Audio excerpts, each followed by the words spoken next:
Olá, nesse vídeo especial vou mostrar para vocês um roteiro de estudos sobre a arbitragem com 15 tópicos que comporiam a ementa de uma disciplina de arbitragem num curso de graduação.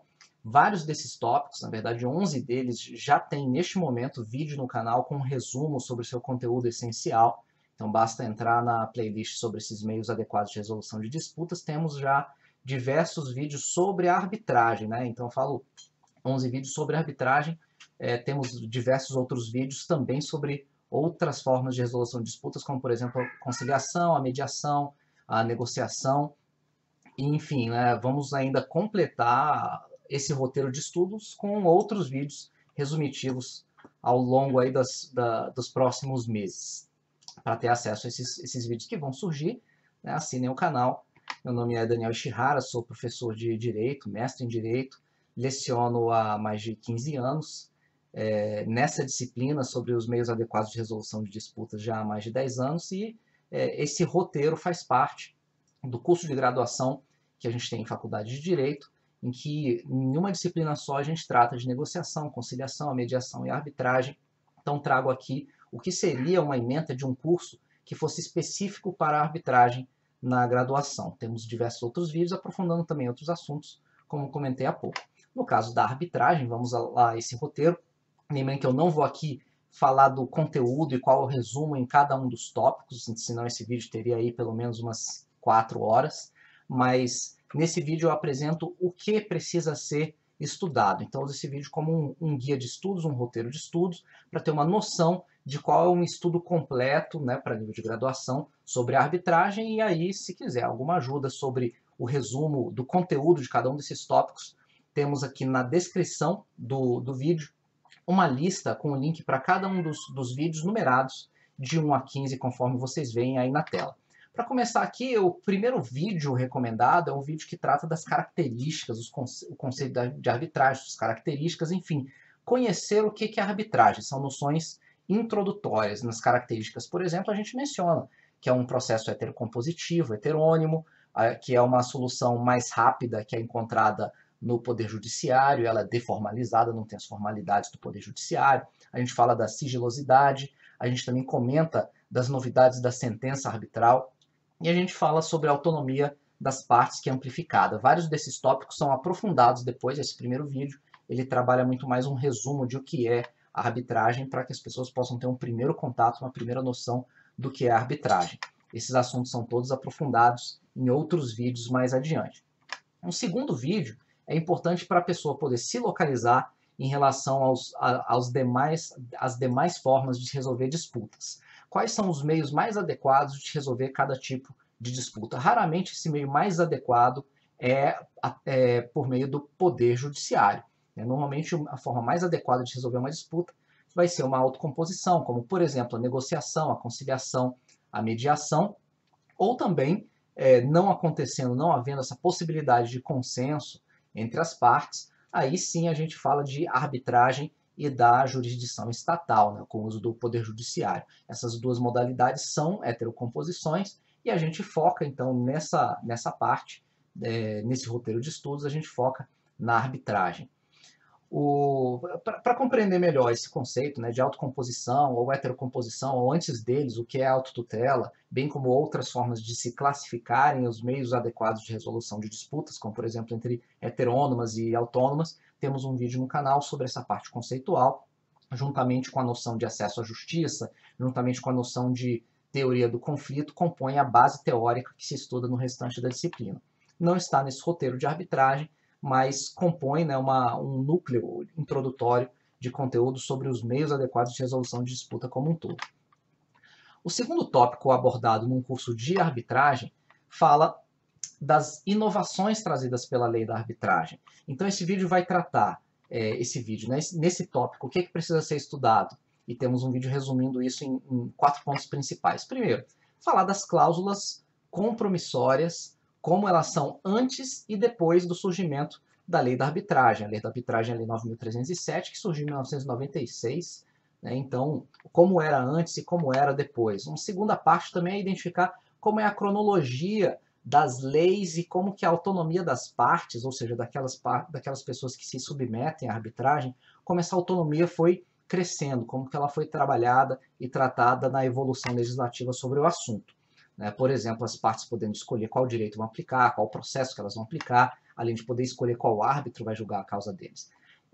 Outro tópico importante, inovação importante da lei da arbitragem é a respeito da sentença arbitral, que substitui, na sua regulação anterior, substitui o laudo arbitral. Né? E aí, qual é a importância disso? A gente trabalha isso em um dos vídeos resumitivos, e por fim a gente apresenta a estrutura da lei da arbitragem, aqui à esquerda em branco, em relação a como era tratada a arbitragem antes, em apenas 4 tópicos ali no Código de Processo Civil de 1973. Esse foi o segundo tópico. No terceiro tópico a ser estudado na arbitragem, a gente fala do árbitro. Né? Então, qual é a atividade do árbitro, o que ele precisa preencher de requisitos para ser árbitro, entre outros itens. A gente comenta isso em 4 tópicos nesse vídeo. Esse é o resumo, né, sobre o árbitro, ou algo de essencial que é preciso conhecer. E o primeiro ponto, então, é como se tornar árbitro. A gente fala lá dos 2 tópicos principais, o que é necessário para se tornar árbitro, e, enfim, trabalha outros detalhes em torno disso. A gente fala dos princípios que o árbitro precisa obedecer na sua atuação como árbitro. A gente também fala de o que a lei traz para garantir que esse árbitro vai ser imparcial, que ele vai ser neutro. A gente fala de causas de suspeição e de impedimento, então. E a gente também fala da responsabilidade do árbitro, como que ele pode responder caso ele desobedeça com seus princípios, ou ele, mesmo que suspeito ou impedido, ele atue em uma arbitragem, né? Tanto da responsabilidade criminal, como também da responsabilidade civil, que ele teria que responder. O quinto tópico a ser estudado na arbitragem fala sobre a conciliação. Isso por quê?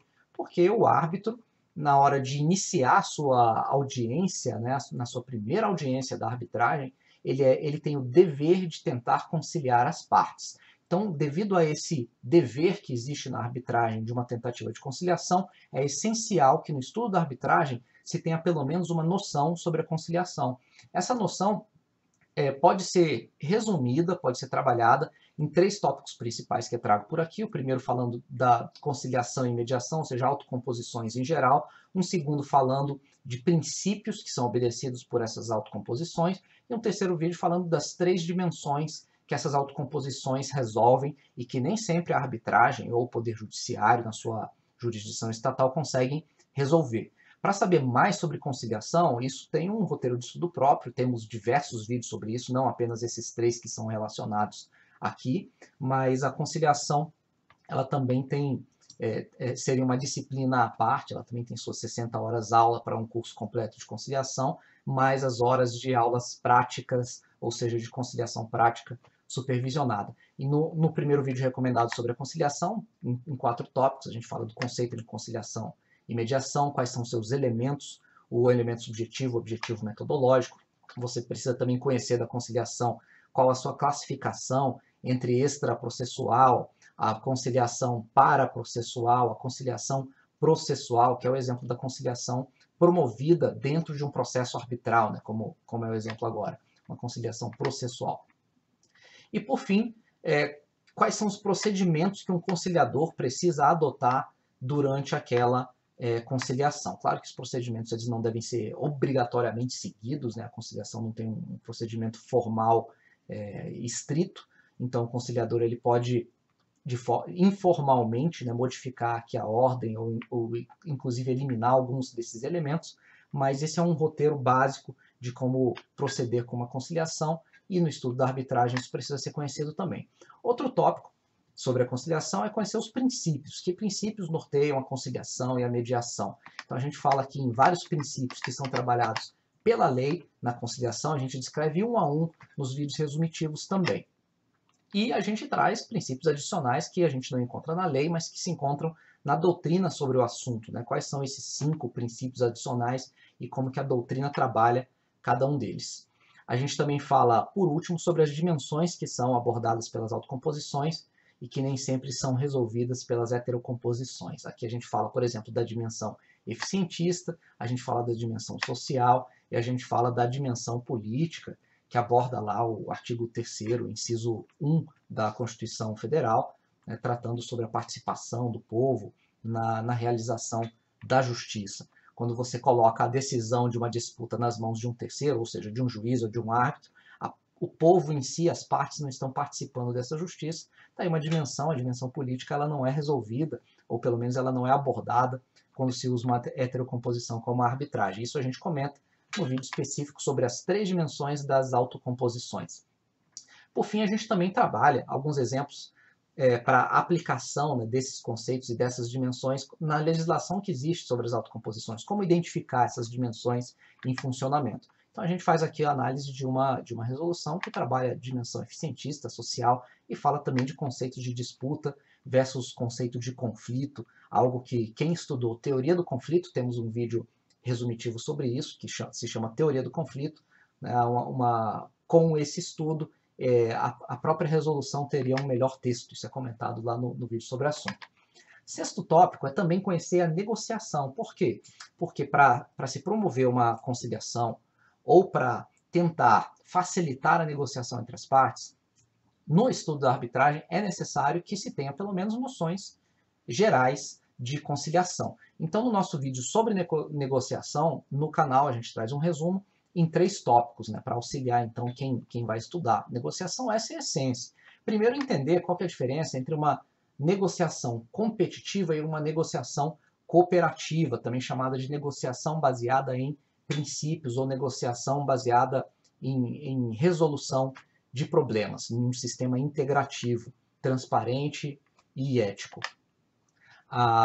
No resumo, a gente também trabalha alguns conceitos básicos sobre a negociação, como a melhor alternativa a um acordo negociado, usado genericamente pela sigla BAT, né, referido por essa sigla, melhor dizendo, e também o conceito de bottom line, ou chamado também em português de ponto de resistência. Esses conceitos são abordados no resumo. Por fim, a gente também trabalha uma perspectiva da negociação quando a gente compara o que é a negociação de conceitos jurídicos no Brasil, negociação de causas, a tentativa de busca de um acordo, né, por advogados brasileiros, em relação ao que acontece nos Estados Unidos, para a gente ter uma perspectiva de como essa negociação pode ser usada juridicamente, né, seja numa arbitragem, seja lá no Poder Judiciário, seja em uma situação de autocomposição, como a conciliação e a mediação. Sétimo tópico nesse estudo da arbitragem trata da autonomia das partes. Então, é um estudo específico sobre essa autonomia das partes, como que ela funciona. Em primeiro lugar, como que é a autonomia das partes quando a gente compara a arbitragem com o que acontece no Poder Judiciário, ou seja, com a jurisdição estatal. A gente vai ver que a arbitragem ela permite às partes muito mais autonomia, elas decidem quem vai ser a pessoa que vai julgar, qual direito vai ser aplicado, que processo vai ser utilizado, por exemplo, entre outras características. E depois a gente também compara a autonomia das partes na arbitragem com as autocomposições. E aí a gente vê que a arbitragem ela elimina um pouco das autonomias que as partes podem ter numa autocomposição, como, por exemplo, a decisão final sobre o caso. Se vai ter acordo, se não vai ter, se a parte concorda com esses termos do acordo ou não. Né? Isso na arbitragem a gente não vai ter, a autonomia das partes então se perde. Essa comparação precisa ser dominada por quem estuda a arbitragem. O 8º vídeo, nesse roteiro de estudos de arbitragem, trabalha as convenções de arbitragem, ou seja, os acordos que as partes fazem para que submetam sua disputa a uma arbitragem. A gente fala então das cláusulas compromissórias, a gente fala, dentre das cláusulas compromissórias, quais são, né, as suas possibilidades, como que ela pode aparecer no contrato. A gente também fala do compromisso arbitral, que é a segunda forma de convenção de arbitragem, e as suas duas espécies, né, a extrajudicial e a judicial. A gente também trabalha como que esse compromisso arbitral pode aparecer, termos de acordo nos autos, em sentença judicial, todas as suas espécies, isso é melhor detalhado, os artigos são apresentados nos vídeos resumitivos. E a gente exemplifica também uma situação específica que é a existência de cláusulas compromissórias ou convenções de arbitragem na modalidade de cláusula compromissória, quando se trata de um contrato de adesão. E aí o vídeo explica o que é o contrato de adesão, mostra jurisprudências a respeito e o que a lei diz, né? Quais são os cuidados extras na hora de se trabalhar uma cláusula compromissória em um contrato que seja de adesão, como por exemplo aquele contrato de financiamento bancário ou contratação de um serviço telefônico, enfim. O outro tópico de estudo da arbitragem é o do procedimento arbitral. quais são os procedimentos utilizados para se conduzir uma arbitragem. Esse vídeo ainda não está disponível no canal, é um dos vídeos que vai surgir ainda nos próximos meses. Para ter acesso a esse vídeo, assim que disponível, eu coloco até um card aqui em cima para facilitar a pesquisa. Mas para ter acesso a esse vídeo, assine a playlist, assine o canal. Quando ele for produzido, você vai ser notificado para então completar esse roteiro de estudo sobre a arbitragem. O 10º vídeo, ele já trabalha as outras pontas, né? Se o procedimento arbitral a gente poderia chamar de o meio da arbitragem, esse 10º vídeo ele fala do começo e do fim da arbitragem, daquele processo arbitral. A gente fala, por exemplo, que no início da arbitragem, a gente tem ali, no artigo 19, uma nomeação das partes. Uma nomeação do árbitro pelas partes, e a esse início, quando o árbitro aceita essa nomeação, artigo 19. A gente também complementa mencionando o artigo 21, parágrafo 4º, em que a lei da arbitragem diz que o árbitro deve tentar conciliar as partes, aí por isso que a conciliação foi incluída nesse roteiro de estudos da arbitragem. Depois de tratar desse início da arbitragem, a gente compara como que é o início da arbitragem com o início de um processo lá no Poder Judiciário, então esses organogramas são melhor explicados por ali, e a gente fala também como que acontece o fim da arbitragem, né? Apesar do artigo 29 mencionar que é quando o árbitro profere a sentença, eu explico que não é bem assim, não é no momento em que se profere aquela sentença e ponto final, a sentença arbitral. A gente precisa prestar atenção em alguns outros parâmetros que são explicados nesse vídeo, que se chama início e fim da arbitragem. O vídeo seguinte, ou seja, o tópico seguinte a ser estudado na arbitragem, ele vai tratar da sentença arbitral. A gente está ali, então, já no finalzinho, no penúltimo capítulo da lei arbitral brasileira, falando da sentença arbitral. A gente menciona quais são os requisitos para a sentença, quais parâmetros o árbitro tem que obedecer, qual a natureza jurídica dessa sentença arbitral e o que poderia anular essa sentença. Em parâmetros, por exemplo, nos requisitos da sentença, a gente fala do relatório, dos fundamentos, da parte dispositiva da sentença arbitral, depois a gente vai para os parâmetros da sentença, ou seja, quais são as balizas que o árbitro precisa observar para que a sua sentença não seja nula, para que ela não atue de forma extrapetita, citrapetita ou ultrapetita, e então com isso desobedeça o princípio da congruência. A gente também fala da natureza jurídica da sentença arbitral, tanto na lei da arbitragem, que é a lei 9.307 de 96, como também no Código de Processo Civil de 2015. A gente fala depois de como que essa lei pode acabar sendo, como que essa sentença arbitral pode ser anulada. A lei trabalha isso no artigo 32, em diversas hipóteses, né? A gente traz aí do inciso 1 ao 7, observando que o inciso 5 já foi revogado.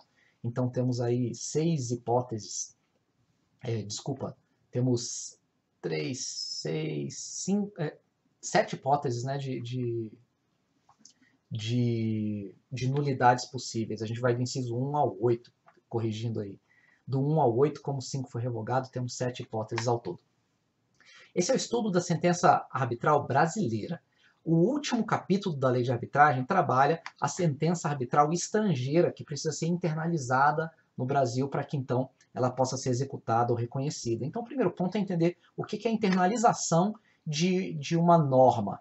Então essa norma pode ser uma norma geral, como por exemplo os tratados internacionais em que o Brasil participa, e essa norma pode ser uma norma aplicada apenas às partes que se submeteram à arbitragem, chamada uma norma com efeito inter partes, uma sentença típica da arbitragem. Ela só produz efeitos então para aquelas partes que escolheram aquele árbitro para proferir a sentença. A gente comenta então a diferença entre como é a internalização de uma, como é a internalização de outra sentença arbitral, aquela homologação pelo STJ, para que então essa sentença seja internalizada, e uma vez internalizada, ela pode ser reconhecida ou executada. Essa diferença é mencionada no nosso resumo, no nosso vídeo resumitivo, então trazendo aí a essência do que precisa ser estudado nesse tópico para quem está cumprindo com o roteiro de estudo completo da arbitragem.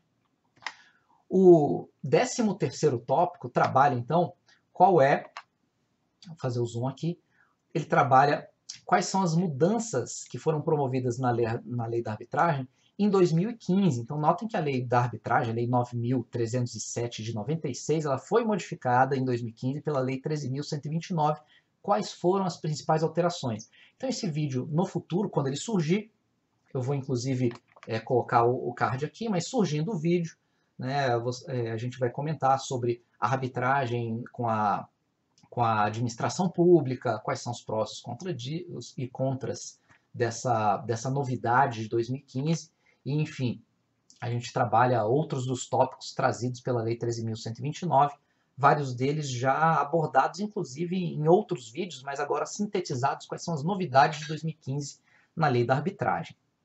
Depois aí de, então, 19 anos de Lei de Arbitragem, quais foram as novidades introduzidas.